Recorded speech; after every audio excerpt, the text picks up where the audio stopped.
चैत्र पौर्णिमेच्या त्या मंगलमयी सूर्योदयाला जेव्हा प्रकृती आनंदाने नाहून निघाली होती, तेव्हा साक्षात भगवान शिवानी पृथ्वीवर आपला 11वा रुद्रावतार धारण केला.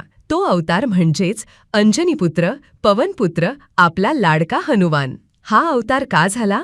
जेव्हा जेव्हा धर्मावर संकट आले तेव्हा विष्णूने अवतार घेतले, पण त्या अवताराला सेवेची आणि निष्ठेची साथ देण्यासाठी हनुमंताचा जन्म झाला. प्रभू श्रीरामांच्या कार्यामध्ये सावलीसारखे उभे राहण्यासाठी आणि जगातून अहंकाराचा, अधर्माचा नाश करण्यासाठी मारुतीराया प्रकटले.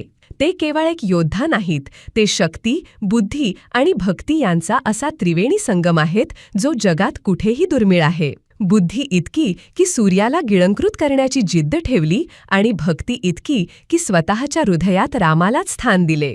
आपण हा दिवस का साजरा करतो? कारण हनुमान आपल्याला आयुष्यातल्या 2 सर्वात महत्त्वाच्या आणि विरुद्ध गोष्टी एकाच वेळी जगायला शिकवतात. अफाट शक्ती, जी शक्ती 7 समुद्र ओलांडून लंकेत पोहोचू शकते, जी शक्ती एका हाताने द्रोणागिरी पर्वत उचलू शकते. ही शक्ती आपल्याला शिकवते की अशक्य हा शब्द फक्त आपल्या मनात असतो. परम नम्रता, इतकी अफाट शक्ती असूनही तो महाबली प्रभू श्रीरामांच्या चरणाशी एखाद्या लहान बालकासारखा नम्र होऊन झुकतो. आजच्या जगात माणसाकडे थोडी सत्ता किंवा पैसा आला की अहंकार वाढतो. अशा वेळी हनुमान आपल्याला सांगतात, शक्ती असेल तर ती सेवेसाठी वापरा, अहंकारासाठी नाही.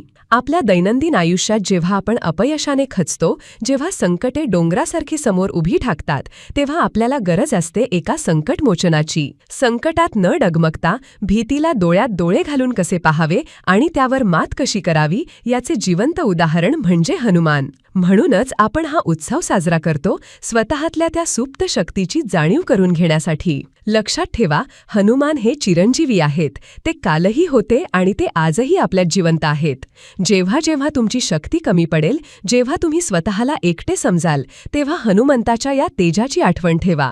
तो तुमच्या प्रत्येक श्वासात, तुमच्या प्रत्येक जिद्दीत आणि तुमच्या प्रामाणिक भक्तीत वास करतो.